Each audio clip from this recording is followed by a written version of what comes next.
So hi everybody, this is Dr. Claire from Cognitive Sports Therapy, and this is our time to talk. And I am chatting today to a friend and neighbour, Louise Bonner, about Down syndrome.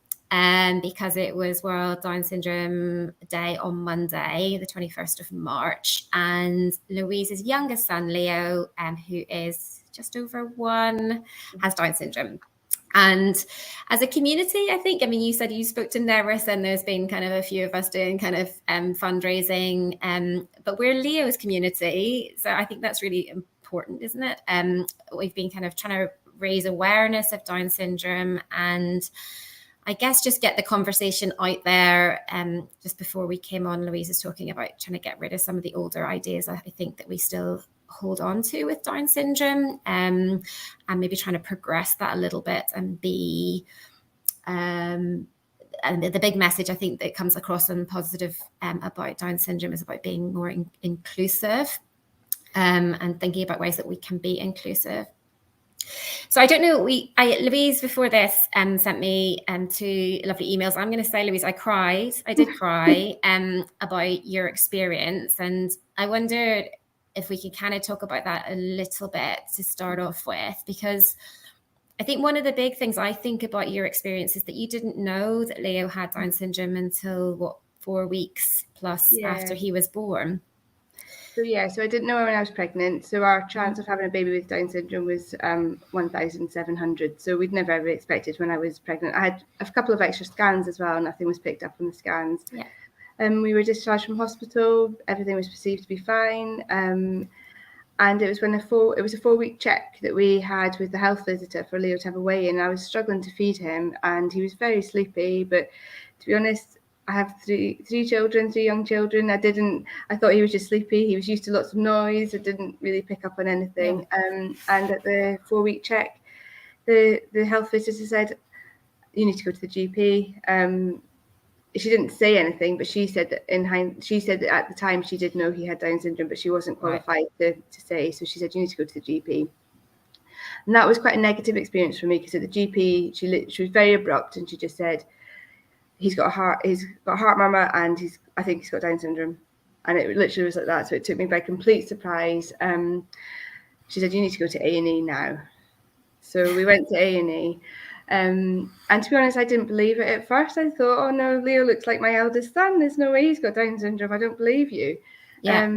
And we stayed in hospital for 4 days and had he had the genetic test where he got his blood taken, and it was confirmed the Tuesday after we were seen. So we were seen initially the GP told us on the Friday, and then it was confirmed on the Tuesday that he did have Down syndrome. And the first thing I wanted to do was give him a massive cuddle. I just was like, "Oh my goodness, I just need to look after you for the rest of your life." And I think that since then I've just been really trying to shout about how amazing he is and how amazing having a child with Down syndrome can be. And I think it felt really scary. It felt as if my life at the time had been ripped apart, and how was I ever going to, I can remember saying to my friend, how was I ever going to have a belly laugh again? I didn't think that this would happen, but actually it's not as scary as I thought it would be. Yeah. And I think it's that thing kind of doing kind of a bit more reading myself around it before we kind of did this event, and the kind of messages I've been trying to put across this week was just that message, as you say, of seeing the individual and seeing their opportunities and abilities, rather than thinking negatively and thinking, as a disability more than anything. I think that's the big thing that I've taken away from reading. For me, I'm a GP. I kind of cringe at the way the GP kind of dealt with that. Is this someone that you knew, or I know we've not? No, she was. I think she was probably a locum GP. To be honest, I'd never met her before in my life, and she did say as I was rushing to hospital, "Oh, if you need to come back, if you need any support, then I'll be here for you." And I thought, "You're probably the last person I want to see right now." But since then, to be honest, that was a very negative experience. But in hospital, it was amazing. Yeah, everybody was really lovely and very much like, "Here's your baby. He is lovely. He's a gorgeous little boy. Let's just celebrate him for what he is." And I think that really helped.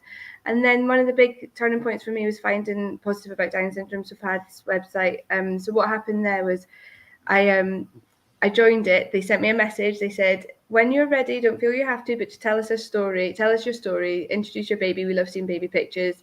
And they really celebrate Down syndrome. And literally I posted very nervously saying, this is Leo, I'm his mum. We found out when he was 4 weeks old. And actually our story isn't that unique. There are other families who have found out following birth, which surprised me quite a bit as well, because I'd not heard about that. Yeah. And met some really lovely friends that we now celebrated World Down Syndrome Day with. We had a party with like cakes and bunting in the garden, and actually that was a real turning point for me. So to find out that I've got this lovely, lovely group of people that I didn't know, I didn't necessarily want to be part of that group, but they just embraced me and Leo, and yeah, it's really good. And PADS do lovely development groups. They do they offer physiotherapy. We're potty training a 1-year-old. If you told me that you'd be doing that, Leo does most of his poos on a potty. Wow.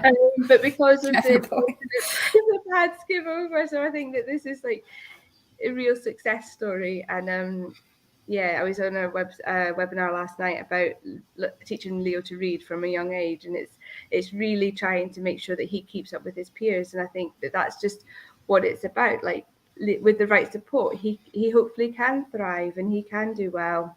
Yeah, and that's what I'm hoping to help him with. Because I think you put that in one of your emails, was this thing, was it canoeing? I feel like it was canoeing, wasn't it? And this thing that he was never going to be able to do it, and your husband kind of going, he will do it, just might need a bit more effort, you know, and the time that we can put in. And I think that's really lovely. And I think it's that message that people can be whatever they want to be. Maybe he won't want to be a canoeist, but if he wanted to be, then he has got the right supports around him to be, you know, to do what he wants to do. And I definitely think it's about celebrating people's successes. So if Leo decides that he wants to be a swimmer, then we will put all his efforts into being a swimmer.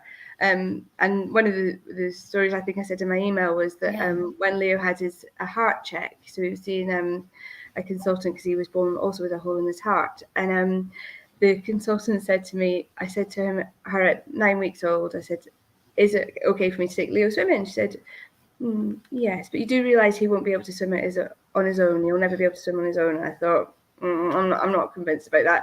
Google Down syndrome swimming. There's like athletes that swim with Down syndrome. Great Britain team. Yeah. And I just thought, well, that's not fair. You can't tell someone that, because that really upset me.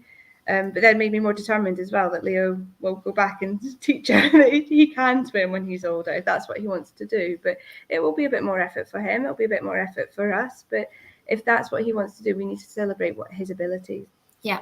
I mean, I don't know whether this is putting yourself out there too much, but would you ever go back to that person and have that conversation? Because I feel like that person is in that role and may say the same thing to another family who maybe isn't quite doesn't have the skill set, I guess, to go away and do the Googling, and we'll just take that, because unfortunately that's what happens when people see health professionals, is they just take it, they trust what the message they're being given. But you've had the ability to think beyond it, to look and do your research, and I worry about the person who's in that room next. And is that something you feel like you could even put into writing to that? I don't know. I think I'm due to see her in a couple of weeks, and I think I will say to her now, because I feel stronger. At the time, I was very much quite a new mum, like quite new into the role of being a mum with a child with additional needs, and I felt that I wasn't strong enough then. But now, yes, she will be getting told that Leo potentially could swim if that's what he wanted to do. But we have to give him the opportunities. And I think there's a lesson in there, not even necessarily to do with Down syndrome. I hate it when messages are given out to individuals to say that you can never do something, because we know from experience in life that people overcome so many different hardships, I guess, not even necessarily disabilities, and people do amazing things. And as you say, it's more about understanding what you want to do and then using kind of supports and things around you, as opposed to giving someone the message that they can't ever achieve something.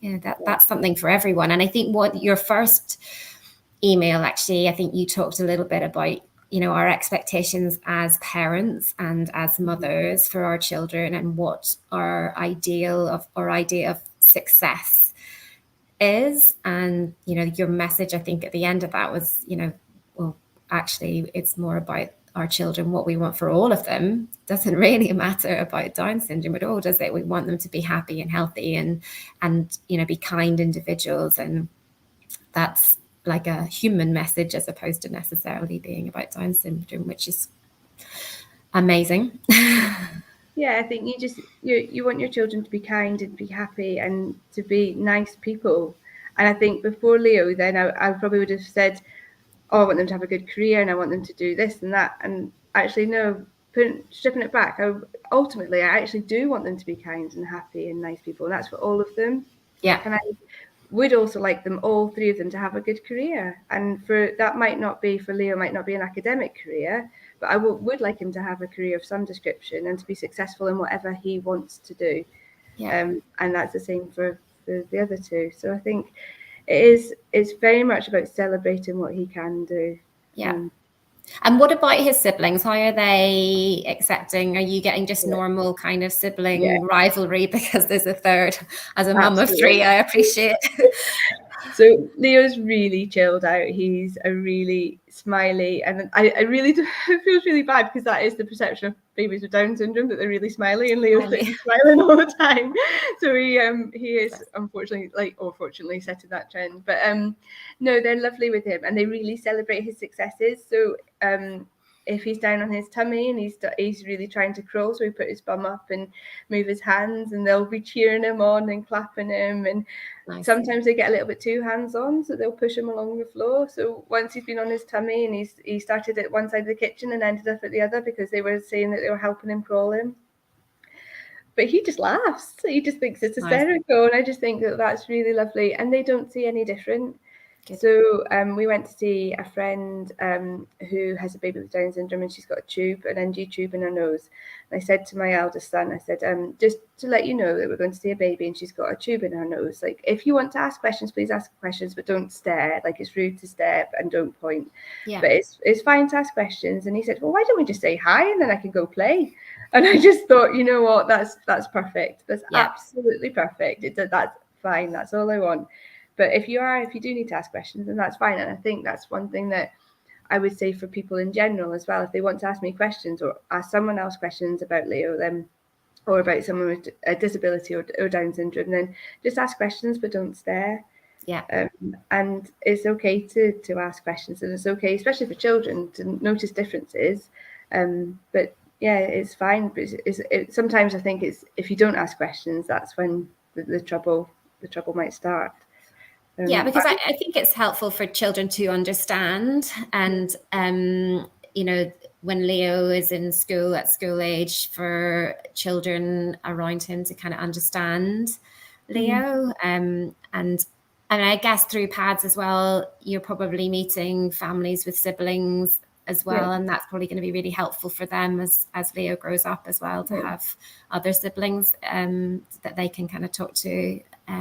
Which is really nice. Yeah, we've got a really lovely friend in the village, and she's got a daughter who's actually at school with Down syndrome, but her little girl's the same age as my little girl, so they get on really well, and that's nice, so that they can build up a friendship. Yeah. And I feel really, really lucky. The Down syndrome community is amazing. It really embraces you, and everybody just seems really, really lovely, which is nice. It's good as actually, because I thought where you were going with the PAD stuff is that it would be like an online kind of community, but actually to be able to meet people face to face and have that, because I mean that you've had that as well, haven't you? That Leo's birth was in the midst of all the kind of pandemic stuff, which is hard enough, but to be able to build that kind of community with PADS with that in mind as well has probably been really good, because there's nothing like kind of actually having human beings to meet up with. And they're having a party in September for all children who want to go, and all siblings, which I don't know how that will be. It'll be a bit crazy, but it's a massive field. I can't wait. Be crazy. So yeah, they're doing loads for Down syndrome, I think, and I think it is like they say, positive about Down syndrome. Yeah, no, it's a really good message. I'm aware of time. That's 15 minutes. I said it was going to go really fast. Thank you so much for coming on. If anyone wants to donate anything to PADS, we have been publishing kind of a Just Giving kind of page, so anyone can do that. And if anyone's got any questions, as Louise says, she is more than happy to answer any questions that you might have. And also, I am very happy to be contacted if you need any additional support or have any questions. But thanks, Louise, for coming on. Thank you very much. And have a nice evening. Take care. Thank you. Bye.